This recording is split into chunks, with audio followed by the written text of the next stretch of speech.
Close your eyes. Imagine writing one of the most important novels in history. Then imagine having to use a male pseudonym to be able to polish it. That is what happened to Emily Bront and something that many women have experienced during history. Now we are here to give them the recognition they deserve.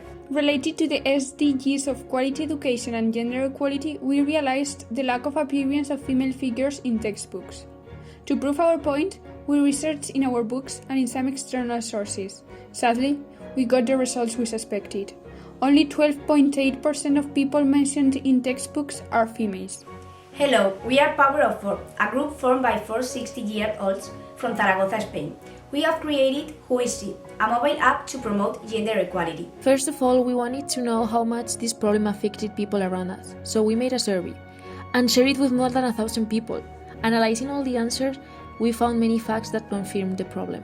When we asked people to name a relevant figure in one field, 90.57% of the interviewees thought of a man. When we specifically asked to name a woman in one field, people almost always replied with the same person, or even were not able to name any. We also wanted to know more about women who are already changing things. We looked for organizations and we discovered AMIT, who had just released their campaign No More Matildas, and we set up an online meeting in which we talked to Carmen about the importance of women's recognition and how the current situation was. After all this research, we decided to create WhoIsShe, an educational app to raise awareness about the role of important women in history. Although the app can be used by everyone, our target users are high school students.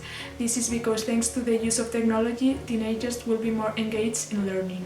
Furthermore, this is a good opportunity for girls to find female role models. This shows them that there have been many women before who achieved their objectives, so girls can gain the confidence to achieve theirs too. Our app provides organized information about important women. It has a quiz in which you have to answer several questions about the mentioned women. At the end, you can have up to 100 points. There is also a recommendation screen that contains links to videos, interviews and books about hidden figures in history.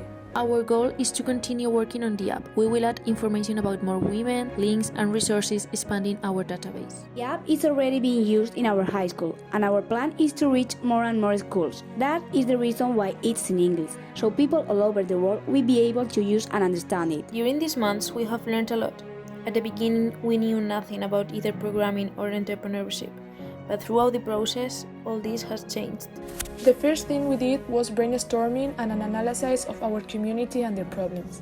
After that, we made a survey to prove some points and a very useful interview.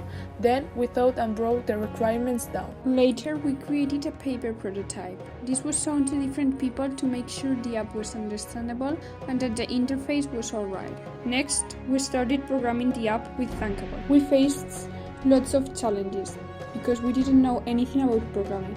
But thanks to the help of our mentors, we were able to learn from our mistakes and make everything work.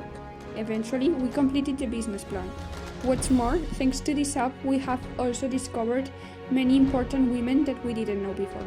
Thanks to Technovation Girl, we learned to program and to create our own brand. We have made a big effort, but it has been more than worth it. Close your eyes again. Put yourself in Emily Bronte's shoes. Now imagine that thanks to this app, you are going to have the recognition you deserve. Open your eyes, keep them wide open, and get to know all these inspiring women who changed our history. You will never have to wonder again, who is she?